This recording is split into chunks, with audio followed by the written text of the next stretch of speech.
le but de cette loi fondamentale n'est pas de venir contourner ou de remplacer la loi ordinaire des étudiants des yeshivot. Le but est de donner un outil constitutionnel aux juges pour justement équilibrer leur psakim. Nous avons le plaisir d'être en ligne avec Yossi Tayeb. Yossi, bonjour, Boker Tov. Boker Tov Daniel, Boker Tov tous vos auditeurs. Merci d'être avec nous ce matin. On va parler politique et on va parler du service militaire. Mais avant tout, je voudrais peut-être vous demander une réaction à la mort du Rav Ron Shaya, Zichrono Livracha, qui a marqué beaucoup la communauté francophone en Israël. Vous le connaissiez bien. Oui, le Rav Ron Shaya, Zichrono Livracha, était une personne avec qui je m'entretenais beaucoup. Au jour le jour, des questions, que ce soit des questions d'Halakha, mais aussi des questions autour de mon service public. Un homme immense dans la Torah, mais aussi un homme qui savait comment donner de bons conseils, que ce soit à ses disciples ou à des hommes politiques. Quelqu'un d'immense qui a mis en valeur l'attente du Mashiach. Il en parlait toujours. J'ai réussi à aller le rendre visite à l'hôpital. Il n'était pas conscient, malheureusement. J'étais à côté de son épouse et de sa fille il y a de ça une semaine et demie. Une grande perte pour le monde juif, mais aussi en particulier pour la communauté francophone. Merci Yossi d'avoir réagi donc bien entendu à la disparition prématurée du Rav Ron Shaya. Je voudrais que l'on revienne donc maintenant sur les développements politiques autour de la loi sur l'enrôlement des élèves des yeshivot. Alors cette loi, on n'en parle plus maintenant, mais on parle d'une loi sur la centralité de l'étude de la Torah. Alors expliquez-nous pourquoi est-il nécessaire, maintenant on est à quelques semaines, on va dire à 2 semaines de la dissolution du Parlement israélien, de faire voter cette loi pour les partis orthodoxes. Alors, j'ai essayé de séparer ça en deux, Daniel. Il y a 2 lois qui ont été proposées par le leader du parti, Aryeh Deri. La première est bien entendu la loi fondamentale, ce qu'on appelle le Chok HaYesod, sous la directive du comité des sages de Shas. On ne parle pas d'une manœuvre politique, mais d'une nécessité, je dirais, vitale et surtout constitutionnelle. Il ne faut pas oublier que dans un État qui est défini comme juif et démocratique, nous avons des lois fondamentales sur la dignité humaine, sur l'économie, sur les institutions. Mais la Torah, qui est le socle unique de notre existence depuis des millénaires, n'avait aucune reconnaissance constitutionnelle. C'est pourquoi on a besoin, si vous voulez, aussi sur le plan déclaratif, mais aussi sur le plan opératif.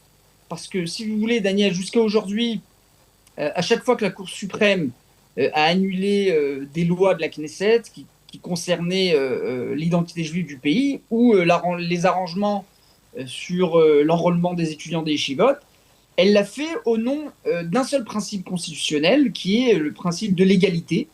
Et face à l'égalité, il y avait, si vous voulez, un vide juridique total concernant l'étude de la Torah. Et les juges, si vous voulez, n'avaient pas de contrepoids légal. Aujourd'hui, le texte amendé issu du comité ministériel des lois vient justement combler ce vide. Il crée ce qu'on appelle textuellement des balances de justice, Mazalé Tzedek, ce qu'on a appelé sur la proposition de loi. Et si vous voulez, demain, face à l'égalité, les juges devront obligatoirement, si la loi passe bien entendu, peser un autre principe de valeur constitutionnelle égale la préservation spirituelle du peuple juif par l'intermédiaire de l'étude de la Torah. Et je pense que, pour moi en tout cas, il est capital de préciser une chose essentielle, Daniel. Le but de cette loi fondamentale n'est pas de venir contourner ou de remplacer la loi ordinaire de la régularisation des étudiants des yeshivot. Le but est de donner un outil constitutionnel aux juges pour justement équilibrer leur psakim. Parce que si vous voulez, Daniel, sans cette loi, imaginons que demain matin, nous parvenions à un accord historique avec l'opposition sur des quotas, sur les sanctions, et que nous votions une loi consensuelle. Une pétition, bien entendu, serait immédiatement déposée devant la Cour suprême et les juges annuleraient, encore une fois, purement et simplement, cette loi au nom du principe d'égalité. Alors, ils peuvent. Je comprends bien, mais ils peuvent le faire aussi même avec cette loi sur la centralité de la Torah. Parce que ils peuvent dire, ben oui, mais la centralité de la Torah, c'est pour les Juifs, citoyens de ce pays, mais pas pour les autres. Ça peut être un argument que les juges de la Cour suprême peuvent développer. Bon, la Cour suprême n'a pas attendu de faire cette division entre Juifs et non-Juifs. On a bien vu que la Cour suprême n'a pas donné de décision sur l'obligation des Arabes israéliens de l'enrôlement à l'armée. Donc je pense encore une fois que dans cette loi fondamentale, sans cette loi fondamentale, aucune loi ordinaire ne pourrait tenir juridiquement. Maintenant, bien sûr, le Bagatz peut toujours prendre d'autres décisions, mais nous avons, nous, le devoir ici en tant que députés à la Knesset, c'est notre travail parlementaire de faire le maximum pour pouvoir donner aux juges cet équilibre et de créer cette loi fondamentale pour leur donner les outils adéquats. Alors, effectivement, cette loi, elle peut se justifier, mais la question c'est de savoir pourquoi maintenant. Est-ce qu'il n'y a pas une sorte de sentiment de rechercher une sorte de lot de consolation après l'échec du dépôt de la loi sur l'enrôlement des élèves des yeshivot qui n'a pas été voté, qui ne sera pas voté d'ici la fin du mandat? Non, il est vrai qu'on aurait préféré mettre en place cette loi. Malheureusement, l'opposition et certains députés de la coalition n'étaient pas pour, donc on n'avait pas la majorité pour pouvoir la voter. Mais je pense que lorsqu'on arrive à un stade où des jeunes étudiants d'yeshivot sont menottés, jetés en prison dans un état juif, Daniel, tout simplement insupportable, je pense que nos familles, les Olim de France et la communauté ont grandi autour du respect absolu de la Torah. Les chiffres sont clairs aujourd'hui, Daniel. Les arrestations n'ont amené pas un seul soldat de plus dans les rangs de Tsahal. Elles ne font que détruire la cohésion sociale. Et je le dis ici haut et fort, Daniel. Moi-même, j'ai servi à Tsahal. J'ai 4 frères qui ont tous servi dans des unités et qui servent en tant que Milouim dans des unités combattantes au sein de Tsahal. Nous connaissons le prix, je dirais, le prix que payent nos soldats. Et je le dis à voix haute, celui qui n'étudie pas la Torah doit s'enrôler et servir son pays. À mes yeux, il n'y a aucun débat là-dessus. Mais par contre, celui qui étudie la Torah, Daniel, dans le seul État juif du monde, doit pouvoir le faire, doit pouvoir être respecté. Nous avons le devoir de le protéger. À mes yeux, sans l'étude de la Torah, Daniel, nous aurions peut-être gagné la bataille physique. Israël aurait continué à exister. Baruch Hashem, elle continue à exister. L'État d'Israël continue à exister. Mais nous aurions sûrement perdu la guerre de l'identité si le monde des yeshivot n'avait pas été justement transformé en bouc émissaire par la conseillère juridique du gouvernement. Je pense que, pour répondre à la question, Daniel, on n'aurait jamais eu besoin de cette loi, tout comme pas besoin d'une loi qui nous obligerait à faire la Brit Mila. Mais malheureusement, face à cette persécution, je pense que notre devoir ici à la Knesset est de venir et de dresser un rempart pour pouvoir protéger les élèves des yeshivot. C'est la raison pour laquelle on essaye de faire le maximum. Alors, je reprends ce que vous avez dit. Vous avez dit que ça ne faisait pas débat, l'idée d'enrôler ceux qui n'étudient pas. Or, ça fait exactement débat. C'est-à-dire peut-être pas obligatoirement dans le parti Chasse, même si c'est pas tout à fait clair du parti là, mais en tout cas dans le parti judaïsme de la Torah, le parti Ashkénaze, ça fait débat. On n'entend pas de rabbins, de sommité rabbinique dire même ceux qui n'étudient pas doivent aller à l'armée. Et on va va beaucoup plus loin. Je veux citer et avoir votre réaction sur les déclarations d'un rabbin qui hier à Bnei Brak a insulté le chef d'état-major en souhaitant sa mort, le Rav Aryeh Yazdi.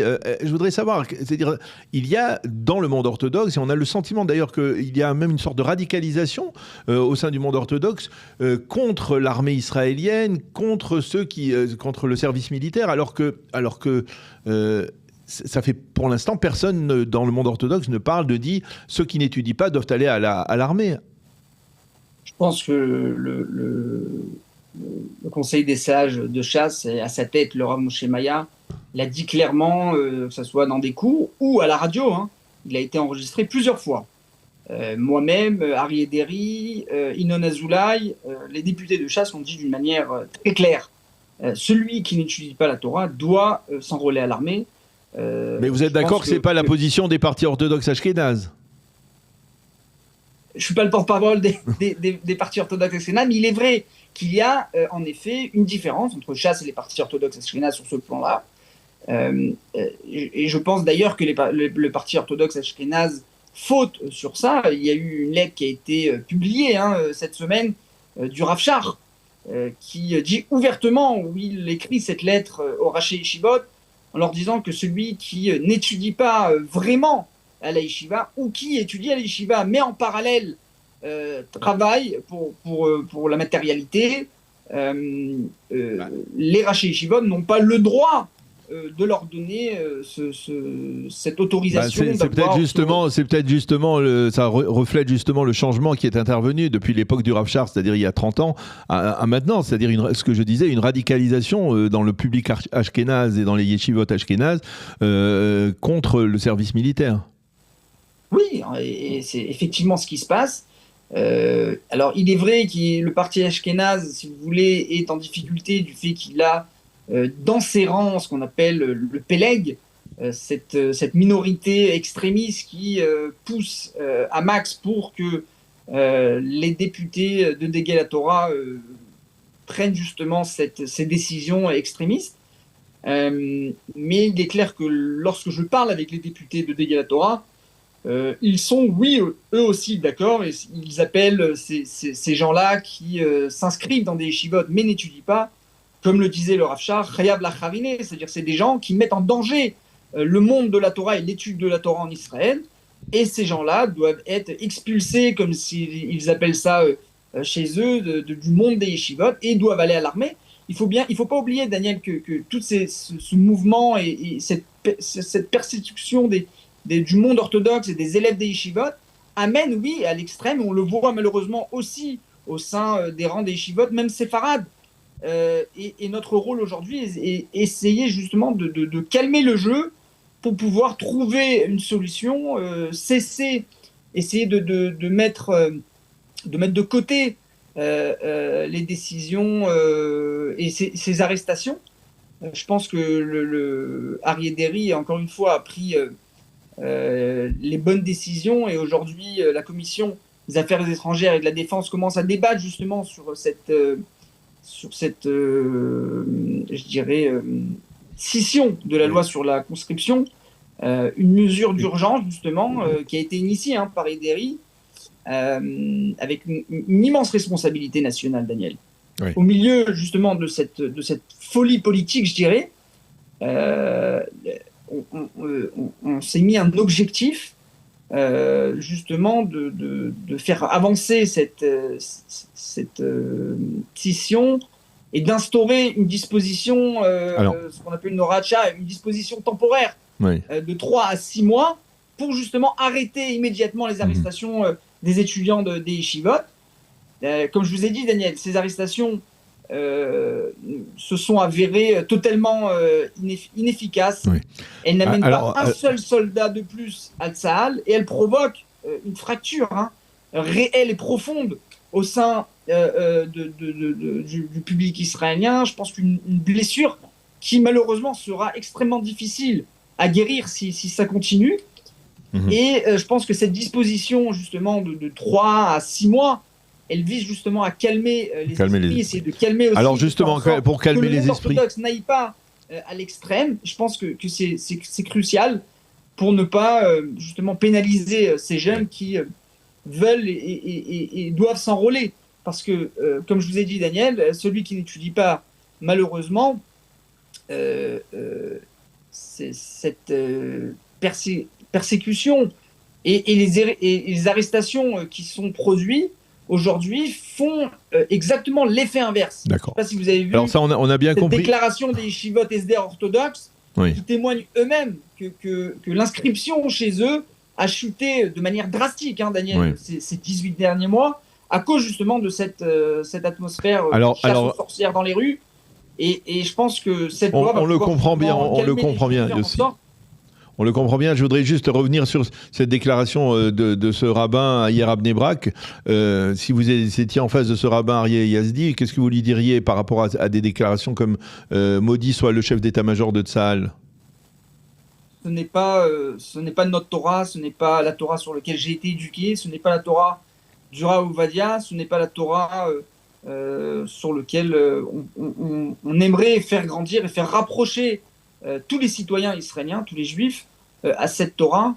Notre Torah est Torah Traim, Divrei Chachamim ben Nachat Nishmaim, les paroles des sages sont acceptées et sont entendues lorsqu'elles sont dites d'une manière posée et réfléchie. Mais encore une fois, malheureusement, on tombe encore une fois dans l'extrémisme. Parce que on a de plus en plus d'élèves des yeshivot qui sont arrêtés dans les rues. Je pense que justement, cette déposition de loi qui va être travaillée aujourd'hui à la commission de la défense des affaires étrangères vient justement pour calmer et le monde orthodoxe et le monde laïque ici en Israël, essayer de pouvoir... De tempérer les esprits, bien sûr. Dans la mesure du possible, d'arriver aux élections, bien entendu. On est un pays démocratique, il va y avoir des élections, mais essayer de le faire d'une manière respectueuse et posée afin de pouvoir essayer de continuer à travailler pour ce pays. On est encore en guerre, hein, Daniel. Oui, on l'oublie pas. On l'oublie pas. Il ne faut pas oublier. Et encore une fois, j'appelle aussi tous les rabbinim à réfléchir. À calmer les esprits. On le comprend. Merci beaucoup. Encore une fois, je ne suis pas là pour faire de la morale au rabbinim, mais je pense qu'on a des responsabilités. On a des responsabilités sur les épaules. Et on a un kilouch Hashem à faire. Et j'espère qu'on pourra réussir dans cette mission. Merci beaucoup Yossi Taïeb, député du parti Chasse, d'avoir accepté de répondre à nos questions, en particulier donc autour de cette loi sur la centralité de la Torah, loi fondamentale que les partis orthodoxes souhaitent faire voter. Merci d'avoir été avec nous ce matin. Bonne continuation Yossi, à bientôt. Merci à vous.